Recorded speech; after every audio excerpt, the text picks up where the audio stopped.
नमस्कार, आप देख रहे हैं सिटी न्यूज और मैं हूं आपके साथ राहुल सिन्हा। दिन भर की तमाम छोटी बड़ी खबरें आपको दिखाएंगे। पहले नजर डालिए आज की हेडलाइंस पर। भरकट्टा में नीलम देवी की हुई संदेहास्पद परिस्थिति में मौत। पति ने कहा सांप काटने से हुई है मौत। इधर मायका पक्ष ने लगाया दहेज हत्या का आरोप। सदर अस्पताल में शव का करवाया गया पोस्टमार्टम। सोशल मीडिया पर तीसरी के अंचल निरीक्षक का घूस लेते हुए वायरल वीडियो पर आया स्पष्टीकरण। अंचल निरीक्षक ने कहा साजिश के तहत बना है वीडियो। दवा खरीदने के बाद अपने ही पैसे एक व्यक्ति से ले रहे थे वापस। वास्तु विहार का फर्जीवाड़ा हुआ उजागर। पूरे पैसे लेने के बाद भी 4 साल में नहीं दिया भवन। महज 2 साल के अंदर देने का हुआ था करार। एक बीमार बुजुर्ग व्यक्ति है परेशान।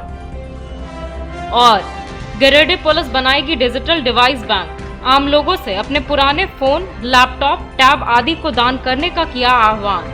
ऑनलाइन पढ़ाई के लिए गरीब बच्चों को दी जाएगी सामग्री।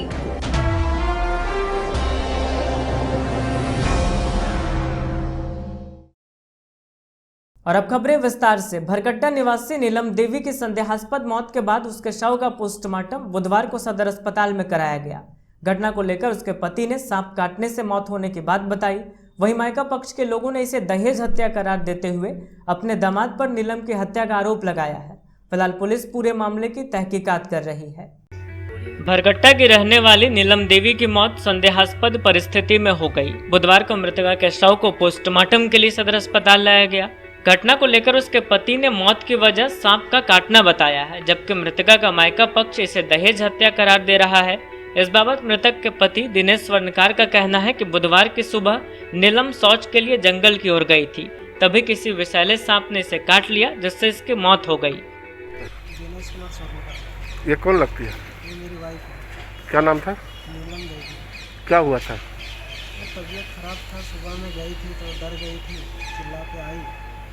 इसके बाद शिकायत उसका जो है धड़कन तेज हो गया, पानी नहीं मांगने लगी, पानी दिए। उसके बाद डॉक्टर के पास लेकर आए, बोले कि यहाँ नहीं लेंगे। फिर आए सदर में लेके, बोले कभी ले जाइए उसको। खत्म हो गया। बच्चे भी है? हाँ, 3 बच्चे हैं। कहाँ के रहने वाले हैं? भरकट्टा का रहने वाला। उनको लगता है कि जैसे उस दिन मेरा घर में सांप भी एक निकला हुआ था, तो सांप को हम लोग रगड़ के उसको भगाए, तो लोग डोट कर रहा है कि शायद सांप काट लिया है, बताया नहीं, इसके वजह से हो गया है। इधर मृतका के मायका पक्ष का कहना है कि नीलम की 2 लड़की होने के बाद दिनेश ससुराल से 6 लाख रुपए मांग रहा था। बताया गया कि दिनेश ने दोनों बच्चियों के नाम से 3-3 लाख रुपए फिक्स करने की मांग रखी थी और इसके लिए नीलम को बीच बीच में प्रताड़ित कर रहा था। आरोप है कि इस बार दिनेश ने नीलम की हत्या कर दी है। ये कौन लगती है? ये भगनी लगेगी। क्या नाम था? नीलम देवी। क्या हुआ था? ये हम लोग को खबर नहीं है। हम लोग को दूसरे से खबर मिला था कि ऐसे ऐसे मतलब वो डेथ कर गई है, तो उसको फ़ोन किया हम लोग लगातार। उनका भाई फ़ोन किया उनको, लड़की को, ठीक है, लेकिन वो ना फ़ोन रिसीव किया ना कोई जानकारी दिया। तो उसके बाद हम लोग को पता चला कि नहीं सच में डेथ कर गया। हम लोग वहाँ पहुँचे फोन में, तो देखे कि हम मृत पड़ा हुआ बाहर में। तो फिर हम लोग गए थाना से जाके थाना वाले से मिले, उनसे बात किए, फिर वो आए घटनास्थल पर, तो दे करके भेजे हम। आपको क्या लगता है? तो साजिश के तहत मारा गया। कौन लोग मिलके मारे होंगे? किसी से पहले कोई दुश्मनी चलता है या कोई? जैसे उनका 2 लड़की हुआ, ठीक है, तो लड़की के नाम से फिक्स करने के बाद में 6 लाख रुपये मांग रहा था वो। कौन मांग रहा था? लड़की का क्या बोलते हैं, लड़की का माँ थी, सास, और उसका हस्बैंड। अच्छा, लड़के के पिताजी से? हाँ, लड़की का पिताजी से 6 लाख रुपया मांग कर रहा था कि 6 लाख लड़के के नाम से फिक्स करेंगे। 2 लड़की पैदा हो गया, उनको फिक्स करा उसके नाम से।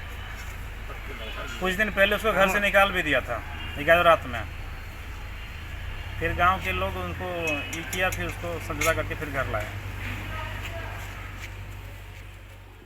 बहरहाल आरोप प्रत्यारोप के बीच पुलिसिया जांच से यह स्पष्ट हो पाएगा कि नीलम की मौत आखिरकार कैसे हुई। राजधनवार थाना क्षेत्र के एक डरा गांव में कुएं में डूबने से टुनटुन साव का 5 वर्षीय पुत्र गोलू कुमार की मौत हो गई। घटना के बाद पुलिस ने घटनास्थल पर पहुंचकर शव को कब्जे में लिया और उसे पोस्टमार्टम के लिए सदर अस्पताल भेज दिया। घटना से गांव में मातम पसर गया है। राजधनवार थाना क्षेत्र के एकडरा गांव में 5 वर्षीय गोलू कुमार की मौत कुएं में डूबने से हो गई। बुधवार को बालक के शव को पोस्टमार्टम के लिए सदर अस्पताल लाया गया। बताया गया कि टुनटुन साव का पुत्र गोलू आसपास के बच्चों के साथ खेलते खेलते कुएं के पास चला गया और फिसलकर कुएं में जा गिरा। हो हल्ला होने पर आसपास के लोगों ने झग्गर डालकर बच्चे को बाहर निकाला, तब तक उसकी मौत हो चुकी थी। घटना के बाद स्थानीय पुलिस भी मौके पर पहुंची और शव को कब्जे में लेकर उसे पोस्टमार्टम के लिए सदर अस्पताल भेज दिया।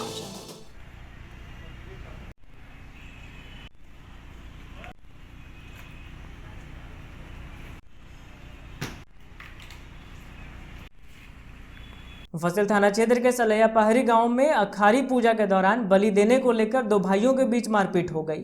मारपीट में एक भाई भीमलाल पंडित और उसका बेटा बैजनाथ पंडित घायल हो गया।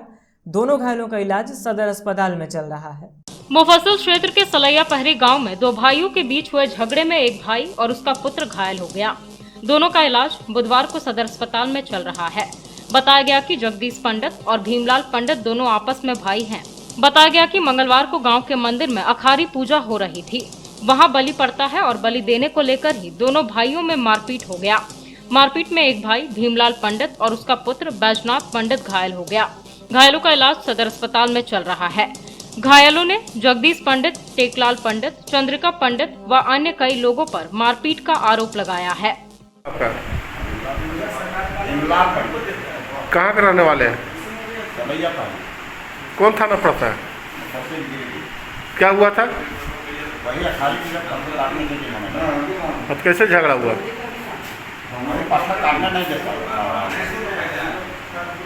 कौन नहीं काटने दे रहा था? तो मारपीट क्यों हुआ? मारपीट काहे के लिए हुआ? आप लोग पाठा काटते हैं और वो काटने नहीं दे रहा था। क्या बोल रहा है? कारण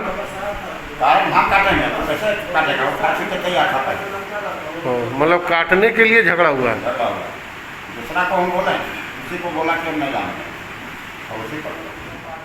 चिराईघाट निवासी राजेश यादव और अशोक यादव ने बुधवार को कुछ दबंगों पर इनकी जमीन पर जबरन कब्जा करने का आरोप लगाया और कार्रवाई की मांग की।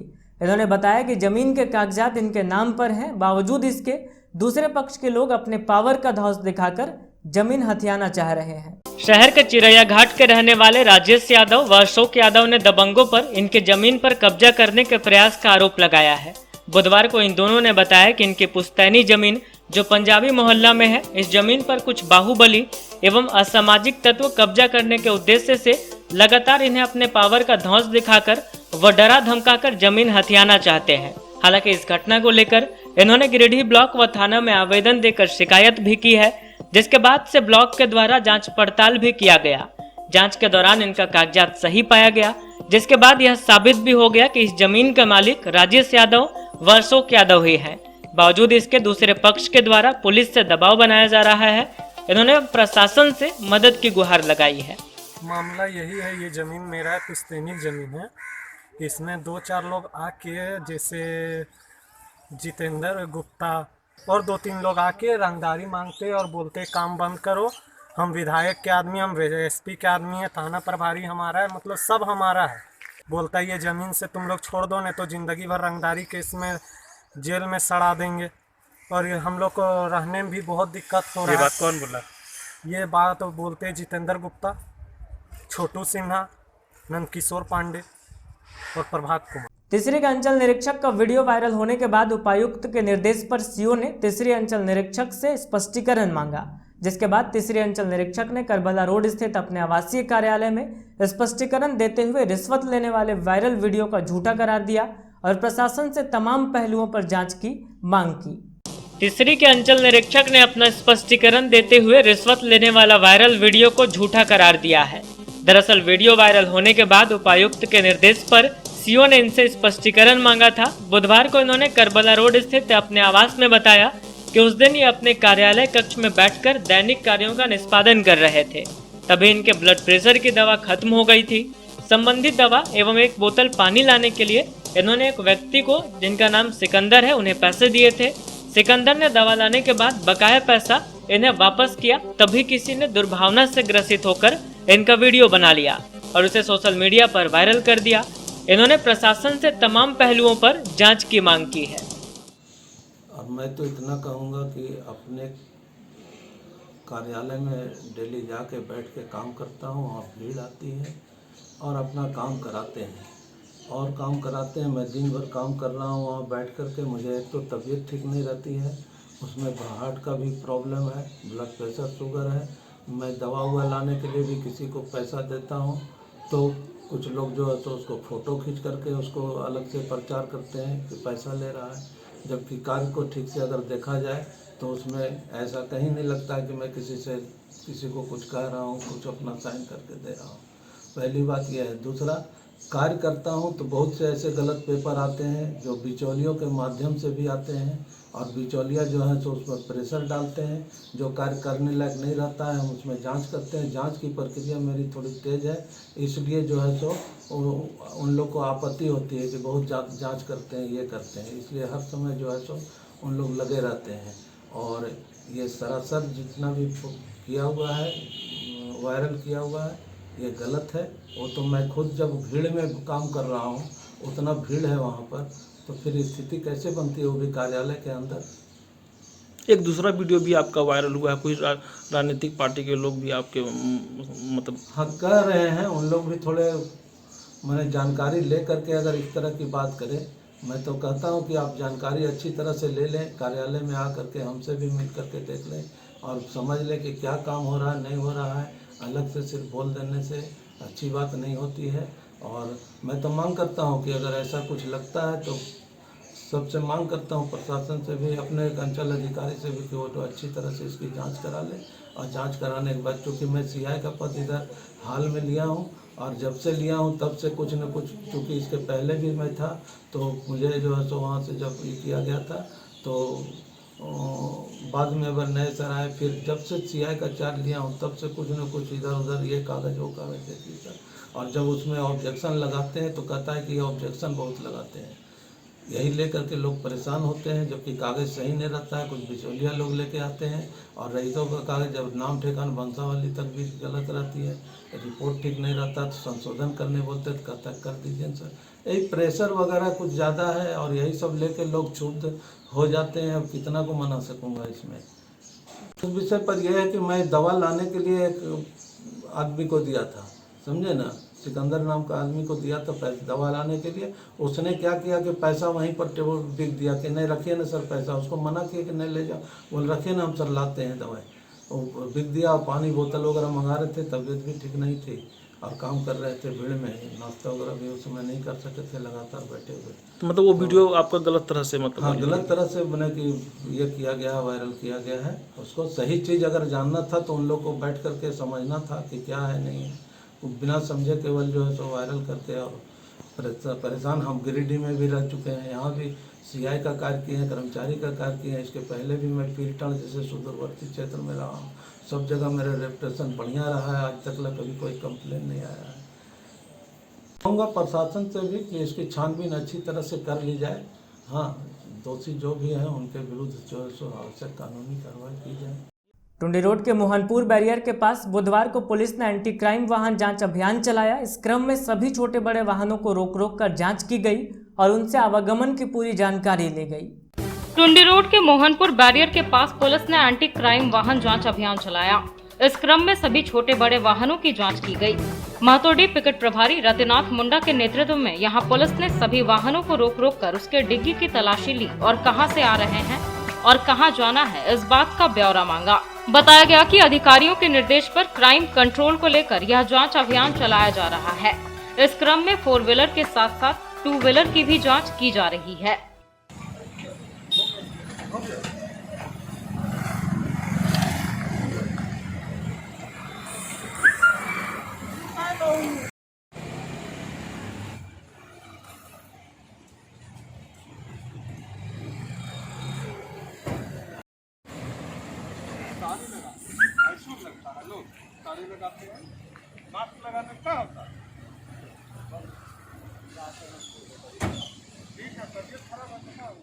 पदाधिकारी के निर्देशानुसार हमने मोहनपुर बैरियर के पास चेकिंग लगाया।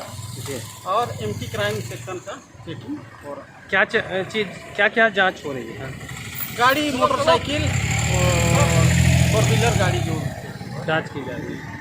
कोरोना की संभावित तीसरी लहर को देखते हुए सदर अस्पताल में ऑक्सीजन प्लांट लगाने की प्रक्रिया बुधवार से शुरू की गई। इस दौरान जेसीबी से अस्पताल के कैंटीन को तोड़ दिया गया, जिससे स्टील का चदरा समेत अन्य जरूरी सामान भी बर्बाद हो गया। सदर अस्पताल में ऑक्सीजन प्लांट लगाने की प्रक्रिया प्रारंभ हो गई है। बुधवार को जेसीबी से अस्पताल कैंटीन को तोड़ दिया गया। हालांकि इस दौरान स्टील का चदरा समेत और भी कई जरूरी सामान पूरी तरह से बर्बाद हो गया। कुछ प्रत्यक्षदर्शियों का कहना था कि योजनाबद्ध तरीके से अगर काम होता तो स्टील के चदरे को पहले से खोलकर बचाया जा सकता था और जेसीबी से कैंटीन को तोड़ने पर संसाधन बर्बाद नहीं होता। बताया गया कि कोरोना को ध्यान में रखकर सदर अस्पताल में ऑक्सीजन प्लांट लगाया जा रहा है, ताकि संभावित कोरोना की तीसरी लहर के वक्त ऑक्सीजन का उत्पादन कर शहर में ऑक्सीजन की कमी को दूर किया जा सके। बताया गया कि जल्द ही यहां ऑक्सीजन प्लांट बनकर तैयार हो जाएगा।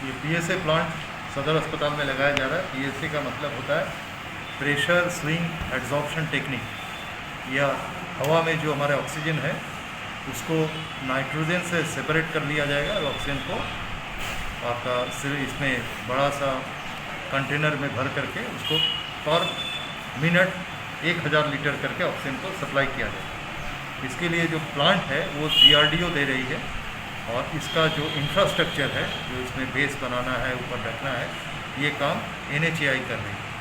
पूरे ज़िले में 4 जगह पर पीएसए प्लांट लग रहा है, 2 जगह DRDO से लग रहा है और 2 जगह टाटा से लग रहा है।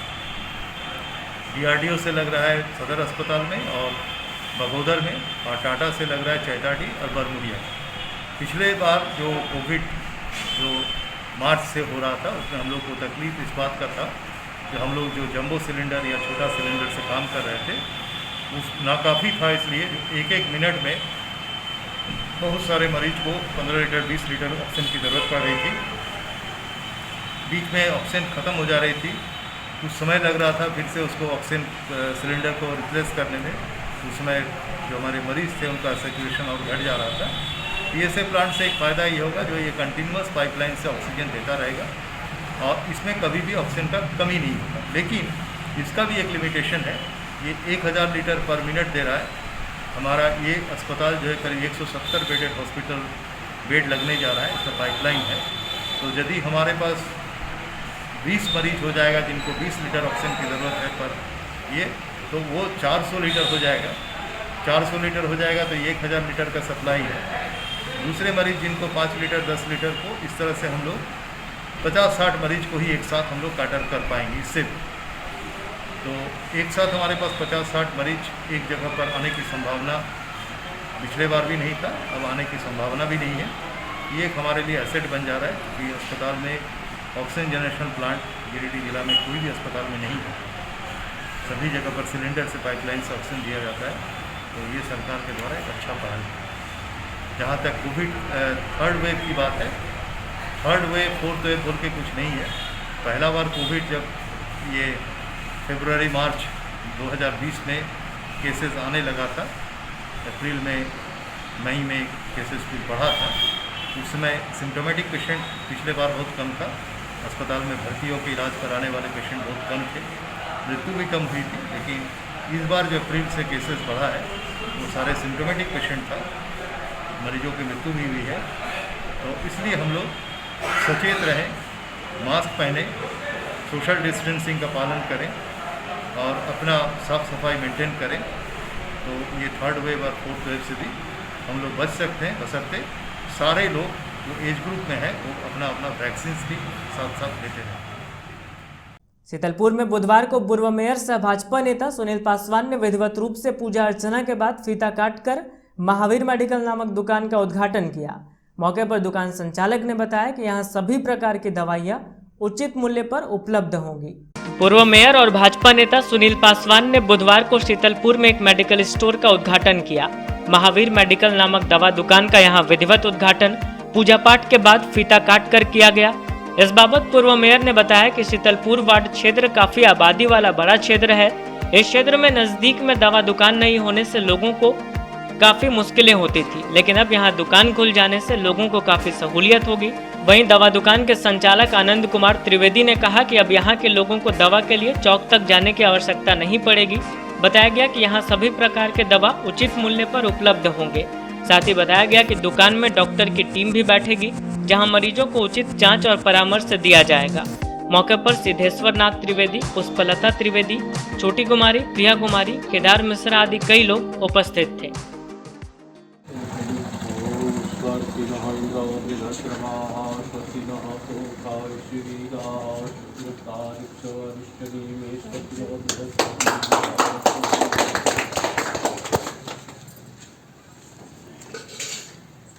आज शीतलपुर में महावीर मेडिकल का विधिवत उद्घाटन किया गया। इसके प्रोप्राइटर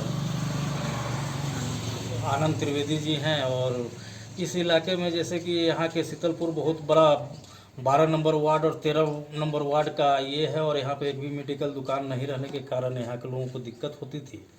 और ऐसे में जो है कि इससे यहाँ के लोग पटेल चौक जाते थे या तो फिर मार्केट जाके लाना पड़ता था दवा दुकान, और यहाँ खुल जाने से होगा यहाँ आसपास लोगों को अब ज़्यादा दूर जाना नहीं पड़ेगा। ये मेडिकल की सुविधाएं यहाँ ही मिलती रहेगी, जिससे कि यहाँ के लोगों को लाभ हो। हमारी ओर से आनंद जी को बहुत बहुत बधाई और शुभकामनाएँ। बिरसा चौक के निकट महावीर मेडिकल का शुभारंभ किया गया। यहाँ मेडिकल दुकान ना होने के कारण स्थानीय लोगों को काफ़ी मुश्किल का सामना करना पड़ता था, जबकि अब मेडिकल खुल जाने के कारण लोगों को कहीं दूर जाने की ज़रूरत नहीं है। यहाँ उचित मूल्य पर सारी दवा उपलब्ध। बरमसिया निवासी रविंद्र कुमार सिन्हा ने वास्तु विहार हाउसिंग डेवलपमेंट कंपनी पर धोखाधड़ी और मानसिक रूप से प्रताड़ित करने का आरोप लगाया है। इन्होंने बताया कि वर्ष 2017 में लगभग 17 लाख रुपए भुगतान के बाद भी आज तक इन्हें भवन नहीं दिया गया है और इनसे लगातार चक्कर लगवाए जा रहे हैं। बरमसिया निवासी रविंद्र कुमार सिन्हा ने वास्तु विहार हाउसिंग डेवलपमेंट कंपनी पर धोखाधड़ी का आरोप लगाया है। बताया गया कि 2 साल की मोहलत लेकर पूरे पैसे लेने के बाद इन्हें वास्तु विहार की ओर से 4 साल बाद भी मकान नहीं दिया गया। बताया गया कि 26 मार्च 2017 को वास्तु विहार में एक गोदावरी डुप्लेक्स इन्होंने बुक करवाया था। 15,61,000 रुपए मूल्य और 1,20,000 रुपए के डेवलपमेंट चार्ज पर कंपनी से करार हुआ था। बुकिंग के समय 6 महीने के भीतर जमीन की रजिस्ट्री एवं 2 वर्ष के बाद भवन हैंडओवर का वादा किया गया था, लेकिन 17,38,000 भुगतान के बाद भी आज तक इन्हें भवन नहीं दिया गया है। इस बीच इन्हें लगातार दौड़ाया जा रहा है। इन्होंने कहा कि यह बुजुर्ग व्यक्ति हैं और लगातार बीमार रहते हैं। इसके बाद भी इन्हें मानसिक रूप से प्रताड़ित किया जा रहा है। इन्होंने वास्तु विहार के कई प्रमुख लोगों को इसका जिम्मेवार ठहराया है। मैं दिनांक 16/3/2017 को गिरीश जी वास्तु विहार में एक डुप्लेक्स, उसका नामकरण था Godavari deluxe unit number 8 eastern facing को 15.61 लाख रुपये में बुक करवाया था। उसके अलावा 1.20 लाख उसका डेवलपमेंट चार्जेज था। बुकिंग के टाइम में यह कहा गया था कि 6 महीने में आपको हम ज़मीन रजिस्ट्री कर देंगे और 2-2.5 साल में यानी जून 2019 तक मकान बनाकर हैंडओवर कर दूंगा। मैं अभी तक कुल 17.38 लाख रुपया का भुगतान कर चुका हूं, लेकिन आज लगभग 4.5 वर्ष बीत जाने के बाद भी मेरा मकान अधूरा पड़ा है। जब भी कहने जाता हूं तो यह लौटा देते हैं कि बन जाएगा। इस तरह से टाल मटोल करते करते आज 4.5 साल बीत गए। मैं अपना सारा फीस डिपॉजिट छुड़वा कर उन्हें दे दिया है, लेकिन फिर भी उनके कान में जू तक नहीं दे रहा है। मैं उनके हेडक्वार्टर ऑफिस पटना में भी इसकी लिखित सूचना एवं व्हाट्सएप के माध्यम से दिया था, लेकिन वहाँ से भी कोई कार्रवाई नहीं हुई। यह कि दिनांक 21/6/21 एवं 22/6/21 को जब साइट पर गया तो देखा कि मेरे नवनिर्मित छत से पानी टपक रहा है और इसमें चू रहा था एवं सैनिटरी में बांधे गए छड़ में पूरी तरह से जंग लग गया है, जो नीचे से साफ दिख रहा है। इसके अलावे पूरे मकान में सीपेज हो रहा है। यह कि मार्च 2021 में दिल्ली, पटना एवं रांची से मेरे बेटा बेटी एवं अन्य सदस्य यहाँ आए थे, लेकिन मकान हैंडओवर नहीं होने के कारण अप्रैल 21 में सभी लोग वापस चले गए, लेकिन वह वापस चले गए। सदमा मुझे बर्दाश्त नहीं हुआ और मेरी स्थिति अचानक बिगड़ गई, जिसके इलाज हेतु मुझे पटना जाना पड़ा। लड़का वहाँ से पटना से गाड़ी भेज दिया था। अप्रैल 21 को मैं यहाँ से पटना गया इलाज कराने के लिए। इतना होने सब कुछ जानने के बावजूद भी वे लोग जो हैं सो मुझे मकान हैंडओवर नहीं कर रहे हैं। जब भी कहते हैं तो कहते हैं कि हाँ हो जाएगा। अभी भी काम अधूरा ही पड़ा हुआ है और समझ में नहीं आता है कि कब देंगे। लास्ट चांस वो बोले थे कि 30 जून को किसी भी हालत में आपको हम हैंडओवर कर देंगे, लेकिन वो हैंडओवर अभी तक नहीं किए हैं और ना ही इसकी कोई सूचना दी है। कहाँ का बुकिंग है ये? वास्तु विहार बोले। ये कहाँ पर स्थित है? ये है आपका सोनबाग है ना, गिरिडीह कॉलेज के आगे एक सोनबाग है। सोनबाग जैसे सेकेंड पेट्रोल पंप के ठीक अपोजिट में रास्ता है। पूरा रास्ता में कीचड़ है, कॉलोनी का रास्ता भी नहीं बनाया है। अब क्या मांग करते हैं आप? अब हम चाह रहे हैं कि हमको इसको पूरी तरह से कंप्लीट करके, पूरा जांच पड़ताल करके और हमको जितना जल्द हो सके हैंडओवर कर दें। क्या नाम हुआ आपका? रविंद्र कुमार सिंह। बिजली से संबंधित समस्याओं के समाधान की मांग को लेकर लक्ष्मण टुंडा के निवर्तमान पंचायत समिति सदस्य सुनीता देवी और भाजपा जिलाध्यक्ष सुरेंद्र कुमार प्रतापपुर सब स्टेशन के मुख्य दरवाजे के बाहर धरने पर बैठ गए हैं। इनका कहना है कि जब तक समस्याओं का समाधान नहीं होता है तब तक ये धरने पर बैठे रहेंगे। इन्हें आश्वासन नहीं, समाधान चाहिए। लचर बिजली व्यवस्था व बिजली से संबंधित समस्याओं के समाधान की दिशा में विभाग द्वारा कोई ठोस पहल नहीं होने पर डुमरी के लक्ष्मण टुंडा के निवर्तमान पंचायत समिति सदस्य सुनीता देवी और भाजयुमो जिलाध्यक्ष सुरेंद्र कुमार प्रतापपुर सब स्टेशन के मुख्य दरवाजे के बाहर धरने पर बैठ गए हैं। बताया गया कि अपने छोटे छोटे बच्चों को घर पर छोड़कर कोविड-19 गाइडलाइंस का पालन करते हुए ये दोनों धरने पर बैठे हैं। इनका कहना है कि जब तक समस्या का समाधान नहीं होगा तब तक ये धरने पर बैठे रहेंगे। इन्हें आश्वासन नहीं, समाधान चाहिए। इन्होंने जानकारी देते हुए बताया कि इनकी मांगों में डुमरी में लचर बिजली व्यवस्था को सुधार कर नियमित बिजली आपूर्ति सुनिश्चित किया जाना, डुमरी विद्युत कार्यालय में एक अतिरिक्त जेई की बहाली करना, डुमरी विद्युत विभाग द्वारा एक टोल फ्री नंबर जारी करना ताकि कंज्यूमर अपनी समस्याओं को उनके समक्ष रख सकें। प्रतापपुर बिजली सब स्टेशन में 63 kV, 100 kV और 200 kV का ट्रांसफार्मर हमेशा उपलब्ध रहना ताकि प्रखंड अंतर्गत कहीं भी ट्रांसफार्मर जले तो उसे कुछ ही घंटों में नया ट्रांसफार्मर लगाया जा सके। प्रखंड अंतर्गत जर्जर पड़ी पोल तार को अविलंब बदला जाना शामिल है। डुमरी में विद्युत विभाग की जो लचर व्यवस्था है वो आप लोग से छुपा नहीं, आप लोग प्रत्येक दिन न्यूज लगाते रहते हैं। मतलब ऐसा भयावह स्थिति हम अपने जीवन काल में कभी नहीं देखे। अधिकारी लोग, बाजार के लोग चाहे कोई भी फ़ोन करते तो फ़ोन तक नहीं उठाते। हम लोग का डिमांड है कि यहाँ एक टोल फ्री नंबर का व्यवस्था हो ताकि कोई भी आम जन लोग सीधे उससे बात करें और उनका समस्या का समाधान। दूसरा चीज़ कि एक ट्रांसफार्मर जलने के बाद यहाँ के लोगों को अपनी खर्च करके अपनी गाड़ी से ट्रांसफार्मर लाने के लिए जाना पड़ता है जिला, वो भी 15 दिन, 20 दिन, महीना दिन, 2 महीना कब मिलेगा ट्रांसफार्मर इसका कोई पता नहीं। यहाँ पे ट्रांसफार्मर जितना हो सके 10, 20, 50 ट्रांसफार्मर की व्यवस्था यहाँ हो। उसके बाद जो जर्जर पोल तार है, जो एक बहाना हो गया यहाँ पर कि जरा सा भी अंदर तूफान आई तो पूरा बिजली चौपट हो गया, तार पोल गिर गया। सोचिए पूरा वर्ल्ड में कहीं तूफान नहीं आती है, डुमरी में प्रत्येक दिन तूफान आते रहती है। ये अधिकारी लोग कुंभकर्ण के नींद में सोए हैं। 3 साल से अधिक हो गया है। अब 3 साल एक जगह अधिकारी रहेंगे, क्या होगा आप समझ सकते हैं। यहाँ 11-12 बजे 1 बजे अधिकारी आते हैं, फिर धनबाद चले जाते हैं। यहाँ की जनता क्या कर रही क्या नहीं उससे कोई मतलब नहीं। हम लोग को मुख्य रूप से यही मांगे, नियमित रूप से बिजली चाहिए, ट्रांसफार्मर यहाँ व्यवस्था हो, टोल फ्री नंबर का व्यवस्था हो। और एक तो उत्तराखंड फीटर में वहाँ जो बना है पावर सब स्टेशन, वहाँ पे जो उधर के 8-10 पंचायत है, लाइन चला गया, सारा चीज़ हो गया, सिर्फ तार जोड़ने के चलते ओवरलोड इधर भी हो जाता है। उस तार को 11,000 कनेक्शन वहाँ के बिजली सब स्टेशन से किया है।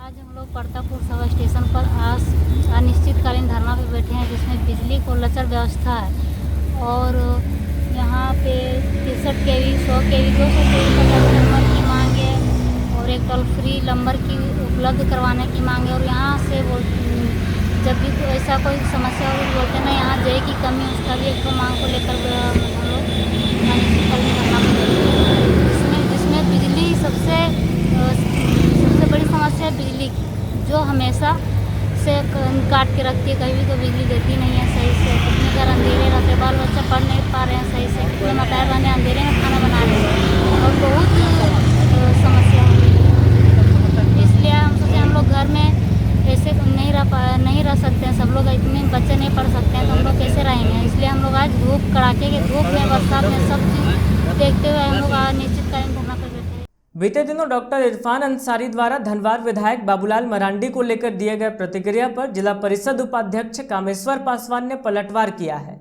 इन्होंने कहा कि इरफान अंसारी को ये एक नादान विधायक के रूप में मानते हैं, जिन्हें राजनीति की जरा भी समझ नहीं है। कहा कि बाबूलाल मरांडी जैसे कद्दावर नेता के बारे में अनाप शनाप बोलकर ये लाइमलाइट में आना चाहते हैं। जिला परिषद उपाध्यक्ष कामेश्वर पासवान ने बुधवार को अपने कार्यालय में एक प्रेस वार्ता करते हुए जामताड़ा विधायक इरफान अंसारी के बयान पर कड़ी प्रतिक्रिया व्यक्त की।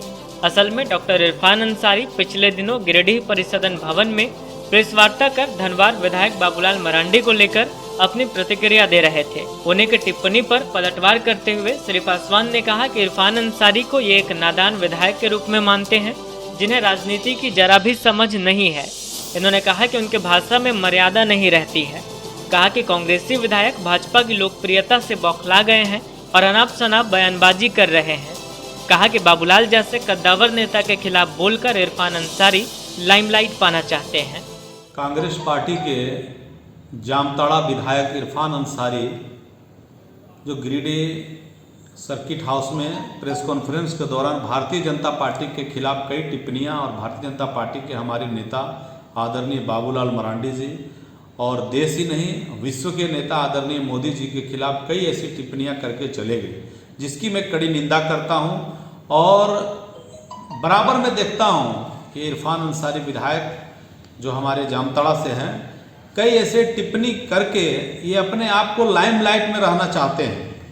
झारखंड सरकार ने तो इनकी महत्ता नहीं दी, मंत्री नहीं बनाया, तो ये बार बार भारतीय जनता पार्टी के खिलाफ टिप्पणी करके जताना चाहते हैं कि मैं भी एक जीवंत राजनीति करता हूँ। ये इनकी भूल है, इनको मर्यादित शब्दों का प्रयोग करना चाहिए। जनता ने जिताया, जनता ने सिर्फ एक समुदाय ने उनको वोट नहीं दिया है, सभी समुदायों ने देकर उनको वोट देकर जिताया है। अपने क्षेत्र में पिछले दिनों जामताड़ा में दलित के साथ अत्याचार के मामले में जामताड़ा विधायक ने कड़ी टिप्पणी की थी, जिस पर भारतीय जनता पार्टी ने आपत्ति भी जताया था। मैं इस मीडिया के माध्यम से कहना चाहता हूं, उन्होंने जो कहा कि बाबूलाल मरांडी को इस्तीफा दे देना चाहिए, लड़ना चाहिए, कितनी ताकत है, मैं इसकी कड़ी भर्त्सना करता हूं और कहना चाहता हूं कि आप अपना कद को देखिए और बाबूलाल मरांडी जी का कद को पाने के लिए आपको कई जन्म लेना पड़ेगा माननीय विधायक जी, तब भी आप बाबूलाल जी को कद को नहीं ले सकते हैं। आपको विरासत में राजनीति मिली है, बाबूलाल जी मरांडी जी को संघर्ष से राजनीति प्राप्त किए हैं और शीर्ष तक पहुंचे हैं। आज हम लोगों के गरीबों के, झारखंड के जनता के नेता हैं आदरणीय बाबूलाल मरांडी जी। जहां तक आपने कहा कि कई लोग मोदी जी के बारे में कि महंगा हो गया, पेट्रोल महंगा हो गया, आज देश के नौजवान, देश के छात्र मोदी जी के साथ हैं। उसका दावा है कि 100 रुपये पेट्रोल हो जाए चाहे 150 रुपये पेट्रोल हो जाए, फिर भी हम मोदी जी को वोट देंगे। क्यों? मोदी जी ने जिस प्रकार आज कोविशील्ड कोवैक्सीन को तैयार करके देश के लिए समर्पित ही नहीं पूरे विश्व में भी भेजने का काम किया है, ये कांग्रेस पार्टी ने कभी नहीं किया। आप कांग्रेस पार्टी के बारे में बोलते हैं कि कांग्रेस का देन है एम्स का देन है मोदी जी का, एम्स का देन है हमारे निशिकांत दुबे जी के सांसद का, जो अपने क्षेत्र में उन्होंने किया। एम्स का देन है झारखंड के मुख्यमंत्री हमारे निवर्तमान रघुवर दास जी का, जो देवघर में आने का काम किया। कुछ ही दिनों में उसका उद्घाटन होगा। अगर आपके पिताजी भी सांसद रहे हैं, उनकी कुछ उपलब्धि है तो आप बताने का काम करें। वो भी गोड्डा से सांसद रहे, आज भी गोड्डा से हमारे निशिकांत दुबे जी सांसद हैं। ये विकास का देन अगर झारखंड में है तो भारतीय जनता पार्टी का देन है। आप रह गई बात जो आपने कहा कि रेल के बारे में, आपके पिताजी भी सांसद थे, माननीय सांसद थे। अभी का रेल में जो विकास हुआ है गोड्डा में, वो पूरे झारखंड क्या देश आज़ाद होने के पहले तक नहीं हुआ था। अगर हुआ है तो भारतीय जनता के पार्टी के कार्यकाल में हुआ है, मोदी जी के कार्यकाल में हुआ है।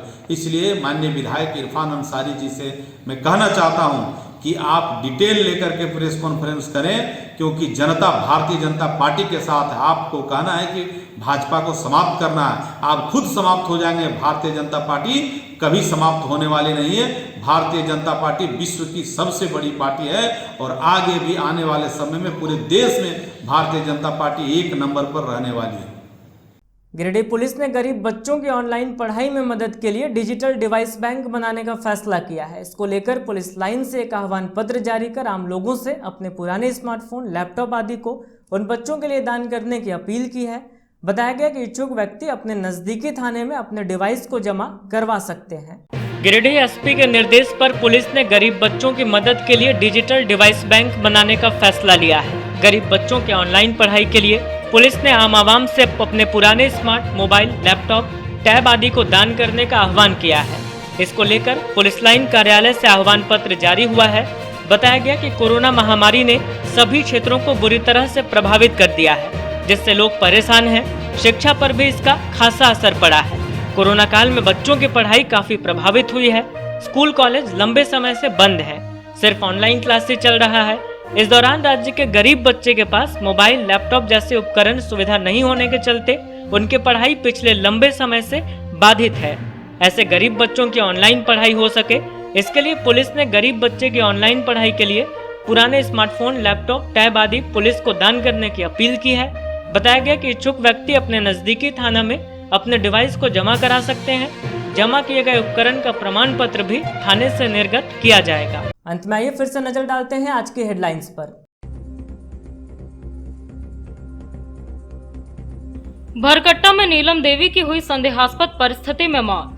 पति ने कहा सांप काटने से हुई है मौत। इधर मायका पक्ष ने लगाया दहेज हत्या का आरोप। सदर अस्पताल में शव का करवाया गया पोस्टमार्टम।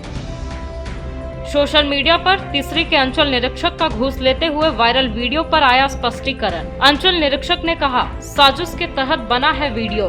दवा खरीदने के बाद अपने ही पैसे एक व्यक्ति से ले रहे थे वापस। वास्तु विहार का फर्जीवाड़ा हुआ उजागर। पूरे पैसे लेने के बाद भी 4 साल में नहीं दिया भवन। महज 2 साल के अंदर देने का हुआ था करार। एक बीमार बुजुर्ग व्यक्ति है परेशान। और गिरिडीह पुलिस बनाएगी डिजिटल डिवाइस बैंक। आम लोगों से अपने पुराने फोन, लैपटॉप, टैब आदि को दान करने का किया आह्वान। ऑनलाइन पढ़ाई के लिए गरीब बच्चों को दी जाएगी सामग्री।